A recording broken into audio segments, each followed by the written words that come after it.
Terima kasih Anda masih bersama kami. Mas Jaka, kita coba dengarkan Mas pendapat dari pemirsa ya. Bagaimana mereka melihat soal angka kematian ini. Kita sudah terhubung dengan pemirsa Metro TV di Bekasi, Jawa Barat. Ada Pak Ondo Silitonga. Pak Ondo, selamat pagi Pak. Selamat pagi Bung Leo. Selamat pagi Pak Ondo. Bagaimana Pak pendapat Anda Pak? Menghapus kematian bukan solusi. Bagaimana Pak? Saya setuju dengan judul itu. Karena menurut saya salah satu indikator utama saya garis bawahi adalah jumlah kematian. Ini malah dihapus. Tentang laporan hasil penanganannya jelas nanti pasti juga tidak benar sesuai apa yang disarankan oleh WHO. Alasan keterlambatan karena entry data. Menurut saya bukan itu soalnya, tapi sistemnya yang tidak benar. Coba kita perhatikan, 1,5 tahun kita sudah melalui hal seperti ini. Jadi selama 1,5 tahun ini data kematian nggak benar semua itu kalau begitu. Kita masih berkutat di entry data. Padahal kita punya teknologi, punya SDM yang canggih untuk itu.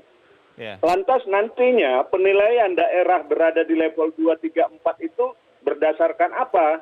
Karena kematiannya dibuang gitu loh. Sesungguhnya tidak sulit, cuman how to manage yang tidak pernah dilakukan dengan baik. Setiap ada yang meninggal pasti ada surat kematian dari rumah sakit. Itu saja di WA kek, diapain kek langsung ke server. Karena ini gampang setelah dipisah-pisah yang meninggal karena COVID atau bukan. Karena kan kita pengen tahu data yang meninggal COVID. Dengan demikian kematian yang dibuang itu, maka laporan hasil dari penanganan COVID akan terlihat bagus karena jumlah kematiannya tidak ada. Ini untuk apa laporan seperti itu? Dan katanya cuma hitungan minggu ini akan selesai. Saya pernah menjadi orang teknologi. Itu hitungan hari bisa selesai untuk membuat aplikasi tentang itu. Kita punya data laporan tentang aktif. Bisa bagus kok. Kok ini enggak gitu loh. Aneh. Makasih.